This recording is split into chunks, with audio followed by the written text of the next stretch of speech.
Eu tenho todos os discos do Iron Maiden, todos os singles, compactos, etc. Mas só que aqui a minha coleção, eu não tenho assim, vamos supor, o primeiro, o The Number of the Beast, por exemplo. Eu vou mostrar posteriormente o que eu tenho e tal, mas eu não sou assim, daqueles fissurados assim, eu tenho um The Number of the Beast do Afeganistão, outro do Irã, da Itália, da Argentina. Não, eu respeito quem faz dessa forma, mas eu não sou assim, eu tenho o básico e de tudo, né? Tem gente que vai por esse viés de querer colecionar tudo, o que eu super admiro e, né, acho maneiríssimo quem tem todas as versões do mundo inteiro do Live After Death, por exemplo, tá? Então, vamos lá, vamos começar aí sem muito blá blá blá e vamos a parte que eu vim mesmo fazer, que é mostrar minha coleção e fazer um breve comentário sobre cada um. O único que não é original, oficial, é uma réplica. Esse aqui, o Sound House Tapes, que foi o primeiro registro em vinil do Iron Maiden que eles fizeram em 1979. Ele foi lançado originalmente com 5.000 cópias, me parece que é isso, com aquele DJ Neil Kill. Então eles lançaram esse EP e daí eles alavancaram. Quem quiser mais saber os detalhes desses pormenores lá do início da banda, eu não vou ficar falando aqui. Bem, depois de toda a luta que eles tiveram, né, para conseguir o contrato com o gravador, na época a gravadora era importantíssima, eles conseguiram o contrato até com a EMI, eles lançaram o primeiro single deles, que foi o Running Free. Né? Eu tenho essa versão aqui, que foi daquela coleção dos 10 anos, que vem sempre com... Aqui vem o Running Free e o Sanctuary. E aí não ficam muito na ordem cronológica, mas é só para mostrar mesmo. Então aqui todas o Running Free e a Sanctuary foram os dois primeiros EPs da banda, um lançado após o outro. Nessa versão aqui dos 10 anos dos EPs, vieram sempre em dois. Aí sim, eles deram o primeiro passo, que foi para lançar esse primeiro e maravilhoso disco de estreia, o Iron Maiden. E é difícil, né? Eu acho que quando a banda já nasce com um disco bacana, um disco pesado no sentido de peso, que tem músicas marcantes, eu acho que a banda já nasce fadada ao sucesso. O Iron Maiden acabou lançando esse disco aqui, que é sensacional, que tem Prowler, Remember Tomorrow, Running Free, Phantom of the Opera e a música, né, que é tocada até hoje, a música Iron Maiden. Eles lançaram essa coleção aqui do vinil remasterizado. Eu tô fazendo essa coleção, lançou até o No Pray for the Dying. Olha só. Então, desse primeiro disco, eu tenho essa versão aqui da Castle, que é duplo. Duplo, bacana pra cá, ó, ele tá com a caixinha aqui. E vem aqui com os EPs. Então eu tenho essa versão dupla e ele tem essa daqui também, outra versãozinha. Tenho o vinil. Vinil, eu não tenho muito vinil, tenho só até um dado momento, que vocês vão ver aqui. O vinil é bacana pra caramba, né? O vinil da época, tudo original. E depois eles fizeram uma coisa que divide um pouco a opinião, que é relançar os discos com capas diferentes, né? Olha só. Essa aqui é a versão original de 1980, essa é uma versão de 1998, me parece, 98. Ou seja, né? Aqui as duas capas, essa aqui é a original, essa daqui é um pouco mais moderna. Há quem diga que uma obra de arte não se mexe, né? É uma coisa de querer refazer um quadro aí de um pintor famoso, etc. Então, enfim, eles acabaram fazendo a capa. Aqui eu tenho alguns bootlegs que eu não vou mostrar tudo, senão isso aqui vai ficar muito chato. Eu tenho da época aqui, alguns bootlegs, eu não vou mostrar tudo, eu tenho mais dessa época, mas não vou ficar mostrando não. Depois lançaram ainda esse EP, que é o Women in Uniform e o Twilight Zone. Nesse bootleg aqui, eles que foi um VHS muito famoso na época, nos anos 80, o show do Rainbow Theatre, eu tenho esse bootleg com uma gravação muito boa, e aqui já tinha entrado o Adrian Smith no lugar do Dennis Stratton, tá registrado aqui nesse show aqui, que tá completaço aqui, esse bootleg aqui, eu acho que vale a pena mostrar que ele é muito bacana. Aí a gente entra no ano de 1981, que a banda lança esse aqui, que é uma capa sensacional, o Killers. Eu tenho também nessas, eu tenho todas as versões da Castor, eu tenho eles. A versão da Castor, quando saiu em 95, ele foi muito legal, porque na época eu não tinha todos os EPs. Aí eles acabaram lançando os EPs aqui nessa versão aqui, que na época eu fui a loucura, e é bacana pra caramba. Eu tenho a versão de 98 também, e eu tenho também ele também em vinil, que beleza, que capa maneiraça, né? E o Killers, ele é um bom disco, é um disco legal que mantém a pegada bem pesada, né, com os vocais do Paul Di'Anno. Eu gosto muito do Paul Di'Anno. Eu acho que ele tem uma particularidade. Ele gravou 2 discos, só esses 2 primeiros, mas ele gravou 2 clássicos. Eu acho que não tem nem muito como comparar, que tem gente que compara, ele fica sempre sabendo quem é melhor, ele ou o Blaze Bayley. Eu já estou avançando um pouco. Eu acho que não tem comparação, porque o Blaze Bayley ele gravou os 2 piores discos do Iron Maiden. E o Paul Di'Anno, ele, além de ter gravado os 2 primeiros, ele gravou 2 discaços. As músicas dele são sensacionais. A versãozinha também aqui, ó, né? Essa versão aqui, Studio Collection, aqui também, que já saiu. Mais um EPzinho também. Nessa época os EPs eram sensacionais, né? Isso aqui do Brasil nos anos 80, isso aí parecia que eles não eram lançados em outro país, eles eram lançados em outro planeta. A gente não tinha acesso a esses EPs aqui. Eles quando eles chegavam aqui era um valor absurdo, e eu nunca pude comprar na época os EPs. Então eles lançaram aqui o Purgatory, né, nessa versão aqui, junto com o Made in Japan, que eu vou fazer um comentáriozinho do Made in Japan daqui a pouco. Então, aí quando o Killers foi lançado, eles acabaram fazendo uma turnê no Japão, e essa turnê ele foi muito bem sucedida, e eles lançaram esse EP, o Made in Japan. E aqui eu tenho a versão original com as 5 músicas só, ó. É um digipack muito bacana. Tem também ele em vinil, né? Na época isso aqui era, nos anos 80 era fácil de achar em qualquer loja. A Billbox aqui de fora, isso aqui era tranquilo, eu ficava lá namorando eles aqui. Então na época eu consegui todos eles. Ele foi lançado como um EP, só com 5 músicas. A gente sempre ficava com aquele gostinho de quero mais e tal. E há pouco tempo agora, sei lá, positivo, eu consegui isso aqui, essa versão aqui, ó, opa, de cabeça para baixo, essa versão aqui muito bacana, que tem o Paul Di'Anno sendo decapitado. E aqui o show tá completo, show completo aqui. Ele, quer ver, ele é piratão, ele tem até um erro aqui que ele tem o disco compensado com o The Now of the Beast, ou seja, ficou meio desconexo aqui, né? Só que agora eles lançaram esse aqui, não sei se é oficial e tal, eles lançaram ele bonitão aqui, ó. Ele em Japan com show completaço. Coisa linda. Coisa linda. Paul Di'Anno detonando aqui. E esse aqui é eu também consegui recentemente, que é aquele show épico que eles deram na TV alemã, ainda com o Paul Di'Anno nos vocais, ó, do Killers Tours, que é muito legal, tá? A qualidade de áudio aqui tá muito boa. Show de bola. Aí no segundo semestre de 1981, teve o divisor de águas na carreira do Iron Maiden. O Steve Harris, sempre com aquele pulso firme, ele começou a se desentender com o Paul Di'Anno, porque ele estava tendo alguns problemas e um pouco de descontentamento com a direção musical, enfim. Ele acabou saindo da banda, o vocalista. E eu acho que eles já tinham lá engatilhado com o Bruce Dickinson, que era o vocalista do Samson.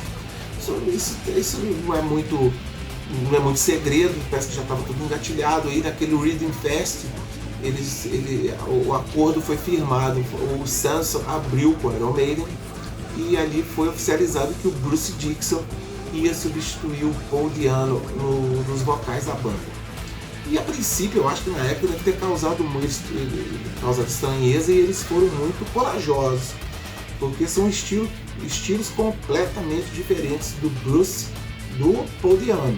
O Paul Di'Anno tem aquela pegada mais punk e tal, porque naquele época tinha cabelinho curto, o Bruce chegou com aquele cabelão, mas quem achava que a banda não tinha feito uma boa escolha, acabou que se deu muito mal. Então eu tenho aqui um bootlegzinho também, acho que do primeiro registro do Bruce Dickinson cantando no Iron Maiden. Um bootleg bem legal, que deu pra, né, hoje em dia é bem legal ouvir o Bruce com uma voz um pouco mais aguda, é bem bacana. Aí entramos no ano de 1982. E o que o ano de 1982 preparava pra gente? Um clássico, talvez um dos maiores clássicos do rock, que tem simplesmente esta capa aqui, ó. Ou seja, o Ed dominando o demônio dominando o ser humano. Eles tiveram uma jogada de marketing, as capas do Iron Maiden, inegavelmente desenhadas pelo Derek Riggs, ele sempre foi um carro-chefe da banda, né? É impactante você olhar para uma capa dessa aqui e não chamar sua atenção, né? Só que além da capa, o disco é sensacional. O disco ele é recheado, ele é um clássico do rock, do heavy metal, do que você quiser, da música, o que você quiser nomear aí. E a banda estava afinadíssima, com a mesma formação, que era o Bruce Dickinson no vocal, o Steve Harris no baixo, o David Murray na guitarra, o Adrian Smith na outra guitarra e o Clive Burr na bateria. E o disco ele é perfeito, ele é pegar e escutar. E olha só, ele também, aí é outra coisa também, olha, parece que na época, olha só, ele tem uma pegada mais azul, né? O vinil também, olha só, ele tem uma pegadinha, esse aqui é o vinil lançado na época original, e olha só, ele tem uma pegada, ele tem um tom mais azul, né? Aí em 98 o Steve Harris quis refazer a capa, botou esse tom um pouco mais escuro, né? Que eu acho que ficou mais legal, mas aí também é um negócio que divide opiniões sobre refazer um clássico, né? Tá aqui o original de 1982 e depois remasterizado em 98. Tem aqui a versãozinha também agora, Studio Collection, também veio com esse tom mais escuro que o Steve gostou mais, né? Na época, né, obrigatório, os 2 EPs, olha só, que foi lançado na época, eles lançavam, aí eles começaram, os EPs, eles vinham com os videoclipes, né, que foi uma coisa, aí a partir de 82, eles lançavam o EP, por exemplo, o EP Run to the Hills, ele também vinha com o videoclipe, na época que começou em 82, começou o videoclipe a estourar, com a MTV e tal, então tá aqui, ó, o Run to the Hills, e o The Number of the Beast. E eu tenho essa versãozinha aqui, ó, que na época, até na época do Rock in Rio de 2001, eles lançaram essa versão aqui no Brasil. Aqui, ó. Saindo um pouquinho da cronologia, esse disco foi lançado em 2002, mas foi dessa turnê aqui, ó, do Number of the Beast, o Beast Over Hammersmith, que tem aqui já versões cantadas do Paul Di'Anno, cantadas pelo Bruce, outro bootlegzinho da época de 82, show de bola. Eu tenho mais um, esse aqui também, apesar da capa não ter a cronologia correta também, esse ícone assim, sei lá, esse Edzinho aqui, depois foi lá para os anos 2000, mas eles lançaram um show de 1982. Entramos no ano de 1983 e outro clássico. Aí, ó, anos 80, a partir de 82, mesmo os 2 primeiros, 82 pra cá, agora vai ser clássico em cima de clássico, você vai escutar muito essa palavra, clássico, clássico, clássico, mas não tem como definir de outra forma. Peace of Mind, de 1983, um CD, na época era lançado em vinil, olha aqui, o vinilzão dele aqui, que coisa mais linda, olha só. Que coisa linda, o Peace of Mind da época. Na época veio com essa capa dupla aqui, olha só. Que coisa maneira, olha. Você abria e vinha essa foto clássica aqui da banda aqui, almoçando o cérebro. E aqui teve já outra mudança na formação. Saiu o baterista Clive Burr e entrou o Nico McBrien, que está até hoje na banda, ou seja, essa formação, agora que eu vou... Eita, mas tá difícil de entrar aqui. Depois eu ponho. Vamos lá. Essa formação que Bruce Dickinson, Steve Harris, Adrian Smith, Dave Murray e o Nico McBrien ficou de 83 até 89. É como se fosse a formação clássica da banda. A versão da Castle. Que tem aqui tem os dois EPs aqui, o Flight of Icarus e o The Trooper, e a versão remasterizada de 98. Então assim, né? Tudo igualzinho aqui, não teve mudança de capa nem nada. E os EPs muito legais da época que eles lançaram na época foi o Flight of Icarus e o The Trooper. Com essa capa aqui maravilhosa. Essa capa aqui que eu tenho aqui umas. Esse aqui eu tenho outras versões também. Eu tenho esses dois aqui, ó. Aqui. Esses dois vinizinhos aqui que eu consegui comprar. Esse aqui eu comprei, né? Tive a oportunidade de comprar na França. Esse aqui eu tive a oportunidade de comprar em Barcelona. Foi 2017 quando eu tive a oportunidade de ir. Isso vendeu lá com um precinho razoável, não é da época, não são relançamentos, mas são igualmente maravilhosos. Alguns boots da época, olha só, esse show aqui de 1983, maravilhoso, mostrando com essa capa aqui da World Peace Tour. Temos esse aqui também, que é o Ipswich, que tem uma qualidade sonora muito boa na época. São shows maravilhosos, a banda, imagina eles com 25, 26 anos, como é que eles estavam. Vocês hoje com mais de 60, eles têm um pique, imagina nessa época. E também tem, esse aqui também, que é capturado do DVD, uma capa meio tosquinha, mas a qualidade sonora é sensacional. Entramos no ano de 84, mais um clássico, nessa época, o clássico Powerslave. Não tem como não definir esse disco como um clássico. E nessa época eles estavam com a criatividade extremamente aflorada, porque era turnê estúdio, mas ainda bem que eles fizeram isso, porque era um disco melhor do que o outro que eles lançavam. Então o Powerslave está aqui, ó, essa versão Digipack de 2019, né? Lindona. E eu vou pegar aqui as versões que eu tenho também, mais outras versões, a versão da Castle de 95, que vem com os dois EPs, o Aces High e o 2 Minutes to Midnight. Aces High com os seus respectivos clipes aqui, ó. Lindos e maravilhosos. O Aces High eu tenho a versãozinha aqui, ó. Esse aqui foi lançado no Brasil na época. Eu já na época já comprava. Em 1984 eu já era ligado no Iron Maiden com o primeiro Rock in Rio aí. Eu fui, tá? Em 85 eu tava lá. Vou botar uma fotinha minha aí, ó. Vou botar uma fotinha minha aí provando que eu fui no primeiro dia do Rock in Rio. Fui ver o Iron Maiden lá. Mais essa versãozinha também aqui, ó. Que bonitinho, ó. E eu também tenho a versão, quando eu sumo assim que eu tô pegando o disco aqui, ó. A versão dos 10 anos, 10 Years Collection. Olha aqui, que bonitinho. E só esse aqui não tem muito o que comentar, é ouvir esses High. É a música que abre a turnê atual agora, que vai abrir agora no Rock in Rio agora de 2019, e a 2 Minutes to Midnight está sempre presente nos setlists, versão de vinil do Powerslave. Vou até abrir aqui rapidinho. Nessa época muita gente pegava essa foto aqui clássica do encarte e colocava na parede. Muita gente, meu amigo Luciano, por exemplo, era um que a gente chegou no quarto dele e deu de cara com essa foto. Passa aqui. Já traz as letras. Esse EP também, olha só, o 2 Minutes to Midnight também foi bacana demais. Essa versãozinha agora lançada recentemente em vinil compacto. Esse vinil aqui, ó, legal pra caramba.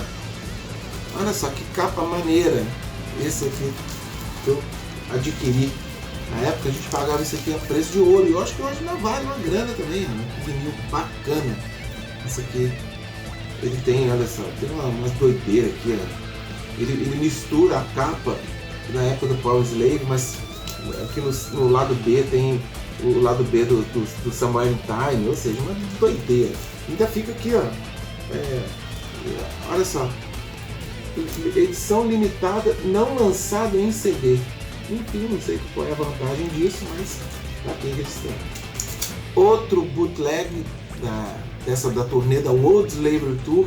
Eu não vou perder muito tempo falando desse bootleg, porque eles lançaram talvez o que seja o melhor disco ao vivo de todos os tempos até hoje. Olha só, Live After Death. Essa versão aqui, por exemplo, eu tenho ela tripla, que é a versão da Castle, uma versão raríssima.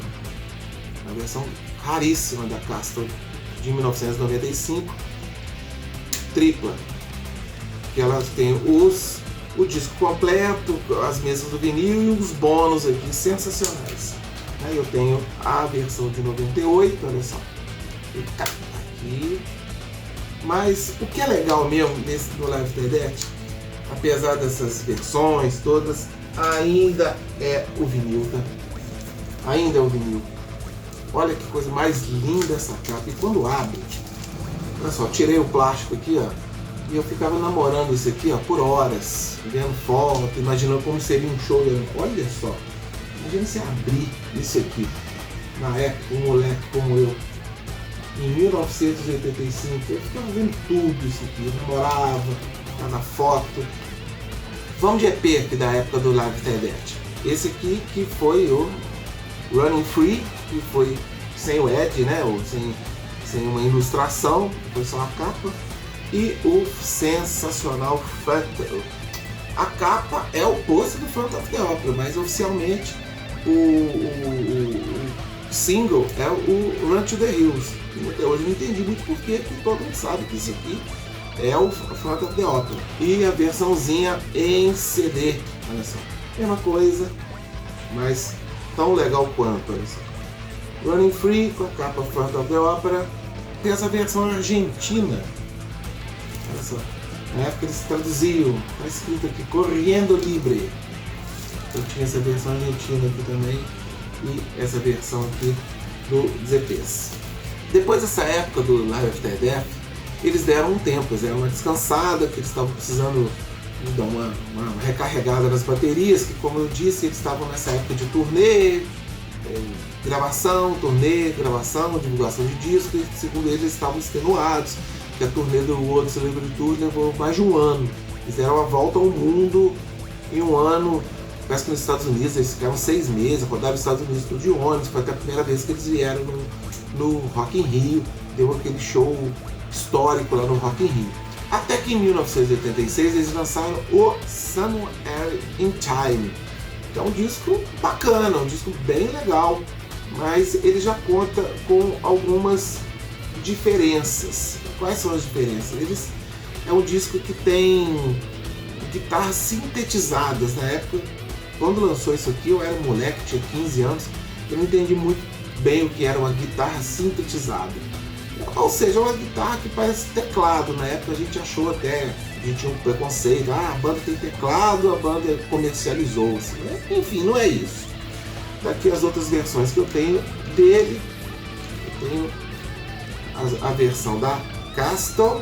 Vamos lá, vou mostrar rapidinho, só para não perder o costume, que tem os EPs aqui, Wasted Years e Stranger in a Strange Land. E a versão aqui remasterizada de 98. E o Summer in Time, ele é um disco que divide um pouco a opinião, e eu concordo um pouco com a banda. É um disco legal, Wasted Years é legal, a faixa título, Call Summer in Time é legal, a Stranger in Strange Land, Deja Vu, é legal. Eu não entendo particularmente porque tem muita gente que faz aquela campanha deles tocarem, por exemplo, Alexander the Great. Eu acho uma música normal, eu não entendo, eu acho que a banda faz muito bem em não tocar, eu acho que tem material muito melhor. Muita gente, claro, também tem muita gente que reclama que eles tocam, por exemplo, eles podiam tocar Alexander the Great no lugar de Fear of the Dark, que é uma música que ele sempre toca. Ué, pode ser, mas eu acho que não funcionaria muito bem ao vivo, não. Eu acho que o próprio Steve Harris, naquele documentário do Live After Death lançado em 2009, ele dá a entender que eles não gostam muito do Somewhere in Time. Eles acham uma obra meio inacabada, que ela foi só, ela foi, no caso, se completar aqui em 1988 no Seventh Son of a Seventh Son, que eles consideram que a obra aqui foi completa. Essa é a versãozinha agora 2019, né? E eles consideram que aqui sim a banda teve o auge criativo na sua plenitude do Seventh Son of a Seventh Son. Aqui é um disco bem legal mesmo, eu concordo com a banda, né? Não que eu seja puxa-saco deles e tal, mas eu acho que eles estavam corretos. Só para dar uma voltadinha, aqui em 86, os EPs da época, o Stranger in a Strange Land e o Wasted Years, na versão 10 anos, tá? Desculpa ter voltado aí, mas só para não perder o pique.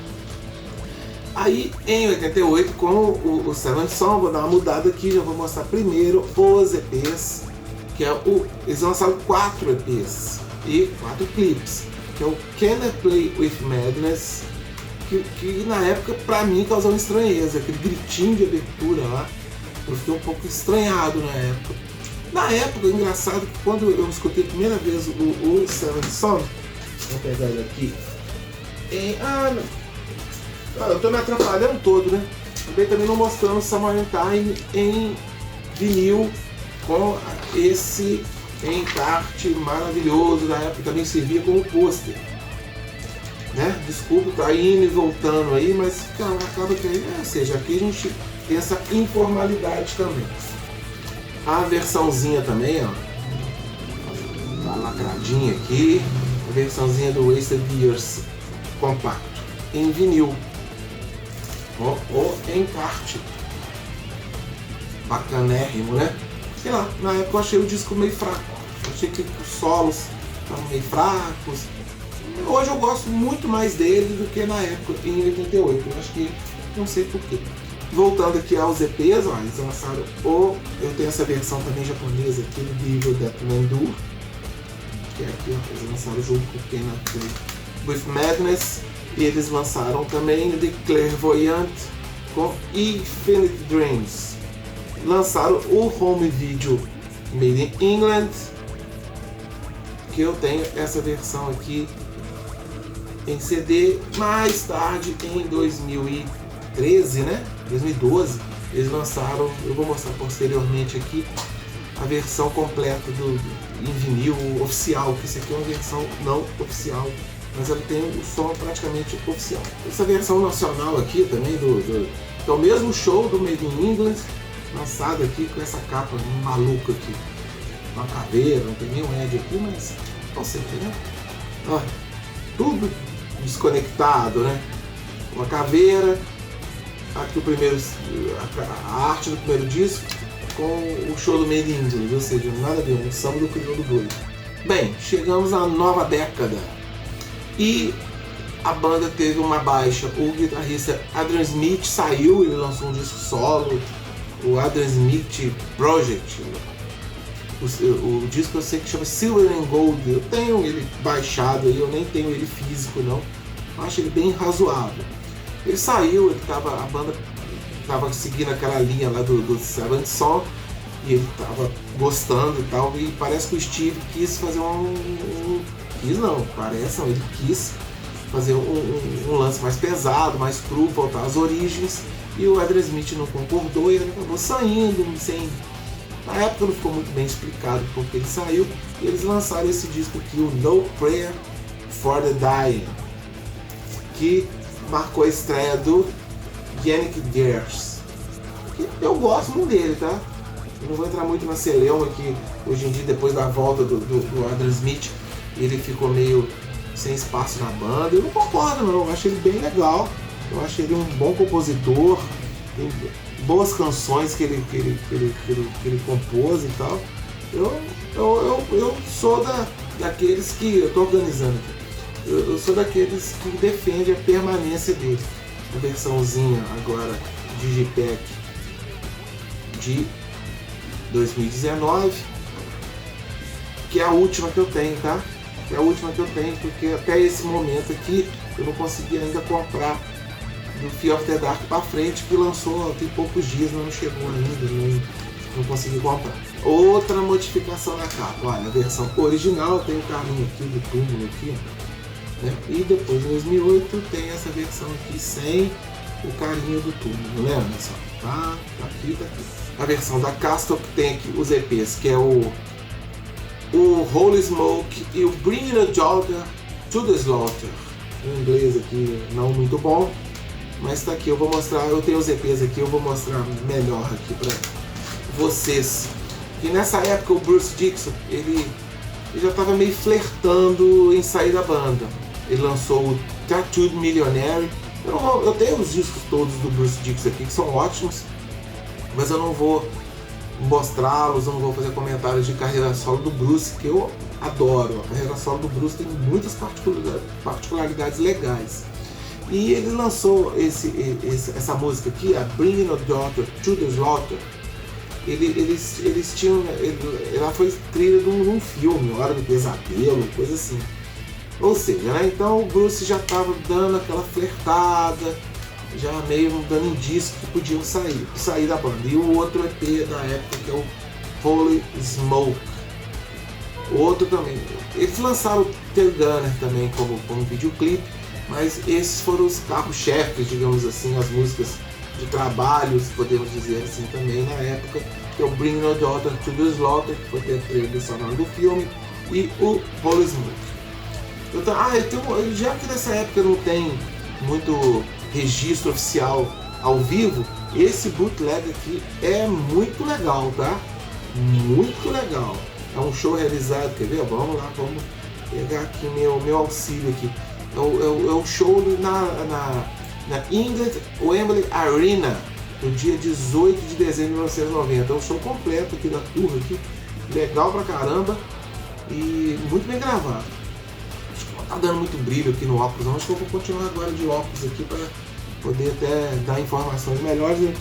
Esse aqui é um CD na época, um CD com uma entrevista do Bruce Dickinson. Mas o CD na época era tão bom que, né, bom no sentido assim que eles procuravam lançar tanta coisa em CD que eles lançavam uma entrevista. Eu lembro perfeitamente quando eu comprei esse EP aqui, o Bring the Daughter to the Slaughter, na Galeria do Rock em São Paulo, em 1992. Olha só. Só que eu tenho uma particularidade, olha só. Ele tem um pôster legal aqui dentro, eu não sei se eu consigo mostrar. Eu comprei esse EP original da época em inglês, só que ele é virgem. Eu nunca consegui tocá-lo. Por que, Eduardo, você não conseguiu tocá-lo? Porque ele é um disco de 45 rotações. E eu nunca tive esse aparelho de 45 rotações. Na época o meu aparelho de som, ele só tocava lá o 33 lá, ou seja, então ele nunca tocou. Ele vem aqui com um calendário de 1991. Com um calendário com fotos dele. E o CD tá aqui, ó. O CD não, o vinil tá aqui. Na época eu era doido para escutar a Emma Mover Communication Breakdown e eu não conseguia porque eu não tinha como ouvir, porque o meu som não era compatível com 45 rotações, tá vendo? Hoje em dia, com a época de Spotify, que a gente só vai lá, escolhe e toca, a gente passava muito perrengue. Ou seja, uma coisa impensável nos dias de hoje. E a gente entra no ano de 1992 e eles começam lançando esse EP aqui, do Be Quick or Be Dead. Que bacana. Eu adoro o EP, tá? Eu tenho uma queda pelos EPs. Depois de doido. Be Quick or Be Dead é uma música bem pesada, bem rápida. Be Quick or Be Dead é essa música que abriria, né, a turnê do Fear of the Dark. Eu lembro como se fosse hoje quando lançou isso aqui. Eu fui correndo lá na Equinox comprar. Tá vendo? É assim mesmo, ó. Entendeu? Desse jeito. Tá? O logotipo fica aqui. Ele também é duplo. Capa dupla. Já foi duplo. Exatamente. Na época que o CD já começou a imperar, aí os vinis começavam a ser duplo. É um vinil duplo. E foi nessa época também que eu comprei o meu aparelho de CD. E eu falei que jamais trocaria os meus discos por CD.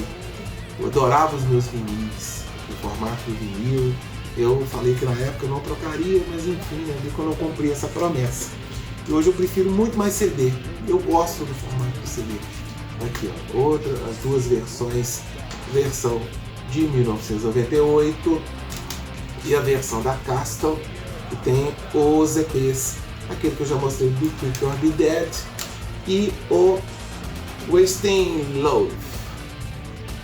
Opa, de cabeça para baixo, Wasting Love. Aqui, ó. Olha só, a versão holandesa, olha só que bacana. Aqui a versão holandesa da Wasting Love. Mais um EP da época que foi o From Here to Eternity. Esse aqui é da época, olha só. É um digitag da época. Olha só que coisa mais maneira. Digitag da época, de 1992. Olha que coisa mais linda. Aí a turnê estava indo muito bem, né?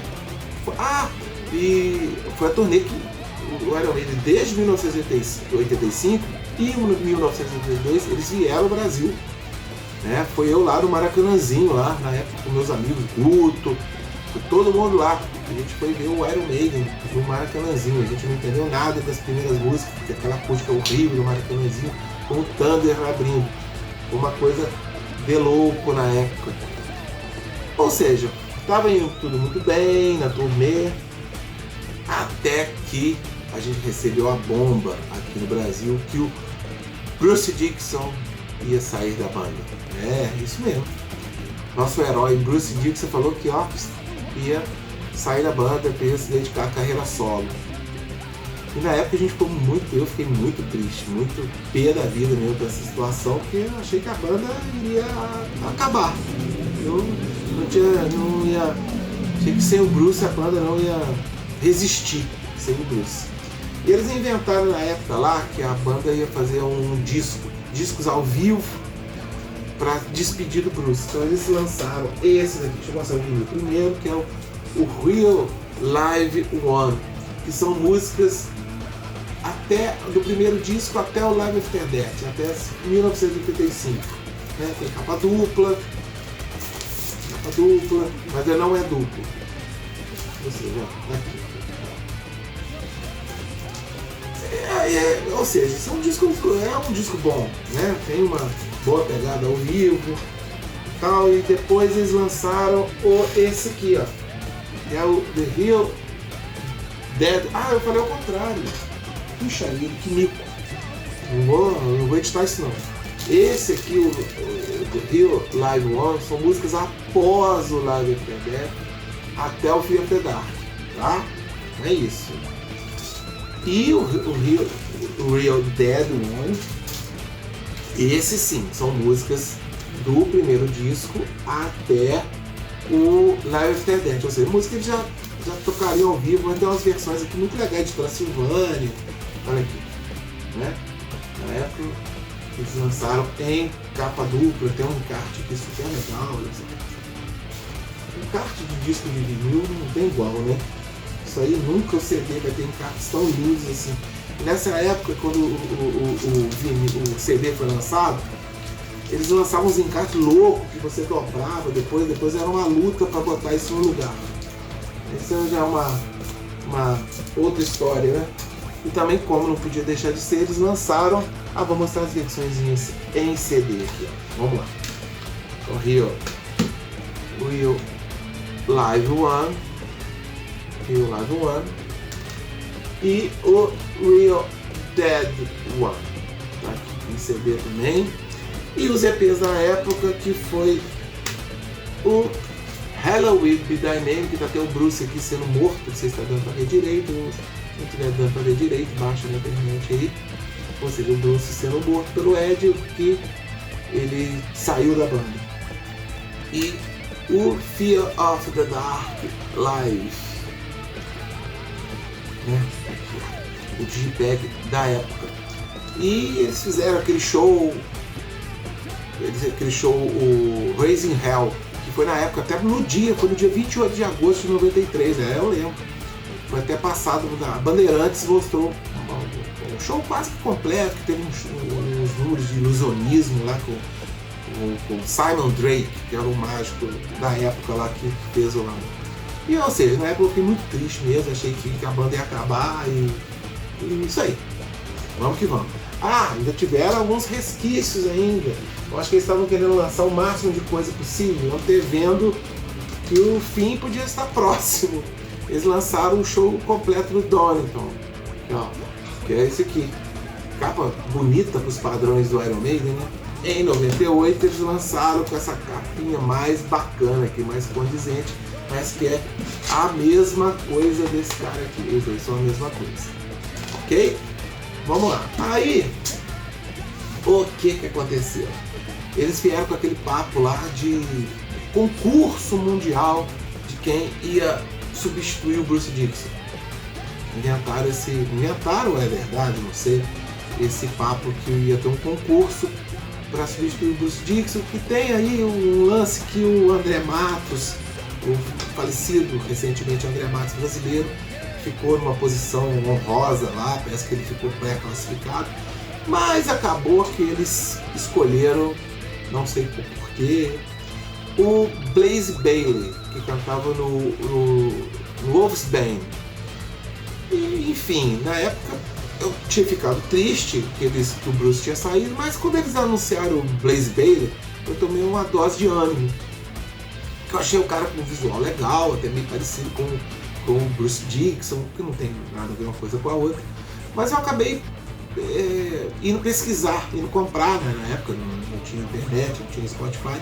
Fui ouvir os discos do Wolfsbane e gostei. Achei, não sei porque na época eu achei ele um pouco parecido com a voz do David Roth do Van Halen. Achei aqueles agudinhos dele legal e eu fiquei esperançoso. Até que eles lançaram, primeiro eles lançaram o EP, esse aqui, o Man of the Edge, é esse mesmo, né? Deixa eu botar, porque as capas são meio parecidas, o Man of Edge. Foi até a música que abriu a turnê do X-Tour, do X Factor, que eu disse, tá aqui o EP da época. Agora não tem mais as versões, aquelas versões da Castor, a versão dos 10 anos, agora é tudo unitariamente, né? Um para um mesmo. É o Man of the Edge, que antecedeu o X Factor. Eu tenho essa versão em Digipeg, né? São as duas versões que eu tenho. E é isso. Eu gostei do disco a princípio. Eu tomei um susto com a voz do Blaze Bayley. Eu achei que ele ia mandar melhor, que ele ia cantar melhor. Eu não... Enfim, eu fico gaguejando porque até hoje é um sentimento meio estranho. Porque, enfim, o disco lançou e tal. Aí eu fui no... Tem o EP aqui, o Lord of the Flies, que é uma música legal pra caramba, tá? O Bruce cantou ela na turnê em 2004, deu um banho no Blaze, coitado. Aqui, o Lord of the Flies. Até que em 95, no Monster of Rock, o Iron Maiden veio com o Blaze Bayley, né? E... cara, foi horrível. Quando eu fui naquele show e vi o cara cantando Hallowed Be Thy Name, The Truth, The Clairvoyant, pô, eu falei, cara, a banda acabou. Tô aqui pra ver os outros caras, pelo Steve, pelo Dave, pelo Jenny, pelo Nico, mas que no vocal foi horrível. Foi um show de desafinação. Eu tenho aqui, quer ver? Tem até um bootleg da época aqui, ó, que está aqui em algum lugar. Está aqui, ó. Esse bootleg aqui, ó. The Eternal Flame. Aqui você já tem uma noção da tragédia que foi aquilo. Opa! Aqui. Tá até aqui, ó. O ingressinho do show que eu fui, ó. Lá, esse aqui foi o show do Rio. Uma perna do nosso canal. Ou seja, foi uma tragédia total. A banda achando que podia continuar, né? Lançou aqui uma primeira coletânea oficial deles na época, que foi o The Best of the Beast. Aqui as duas versões que eu tenho em Digipack, que é bacana demais, é um livrinho, olha assim. Que bacana. Aqui o disco 1, o disco 2 e aqui um livro. O estilo que a banda veio adotar no lançamento, depois nos relançamentos de 98. Bem bacana, com muita foto, com as informações. E tá aqui. E o diferente aqui, tem uma música inédita aqui nessa coletânea, que é a música Vírus, ou Virus, sei lá como é que pronuncia isso. Que é, cara, talvez uma das piores músicas do Iron Maiden de todos os tempos aqui, de cabeça para baixo. Que eles lançaram depois separadamente, na época eles lançaram esse EP aqui. Tá aqui. Ele tá aqui, eu tenho aqui porque eles lançaram isso aqui junto. E na época depois com Sanctuary e com a Child daquela coletânea Metal for Mutas. Tá aqui. Você, quem quiser ouvir, tem um clipe dela, cara, uma das piores músicas do Iron Maiden, se não for a pior música. Tem aqui um outro bootleg também, o Blaze Bayley cantando. É aqui. Enfim, eu não tenho nada pessoal contra o Blaze, eu já até entrevistei ele, vou botar o link aqui embaixo. Ele é um cara bacana, batalhador, não tem culpa de ser aceito na banda. Mas tava ruim, né? Do jeito que tava aqui. Mas ainda podia piorar. Quando eles lançaram esse aqui, o Virtual Eleven. Né? Com a capa, que tem até a seleção brasileira aqui embaixo, aqui jogando contra a Inglaterra, apanhando de Copa do Mundo e tal. E eles lançaram esse disco aqui, e tem uma música rápida, que é a Future Real. Uma música rapidinha, de 3 minutos, aqui, uma coisinha aqui. E nessa época eles já começaram a enveredar com o computador. Então aqui os EPs já vinham com faixa multimídia, que nada mais é do que o clipe, mas na época isso era em 1998 era uma inovação, né? Lançar o videoclipe junto com o CD. E lançaram também aqui, ó,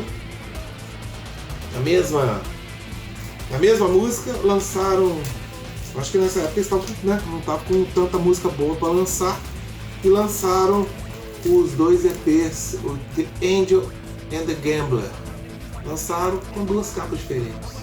Nada mais isso. Nada mais do que isso, né? Que tem umas versões ao vivo aqui. Nessa versão tem aquela Blood of the World's Hands, uma música razoável. E The Aftermath, outra música razoável. Aqui, começando, eles estavam investindo nessa época de computador. Isso em 1998, tá, gente? Mas parecia meio ridículo, na época era super inovador. Aqui eles lançaram uma versão, o Blaze estragando Afraid to Shoot Strangers, e aqui a Man of the Edge. Ou seja, em 98 eles vieram no Brasil e foi terrível. Um show terrível. Eu fui também, né, cumprir tabela, mas ver os outros 4 sempre foi uma satisfação. Mas o Blaze, ou seja, tanto é que aí ele saiu da banda. O Steve Harris parece que ele eu tenho essa versão aqui do Virtual, essa versão japonesa aqui, ó. Esqueci de mostrar. Eu tenho um disco normal, ó, eu sempre enrolo aqui, ó.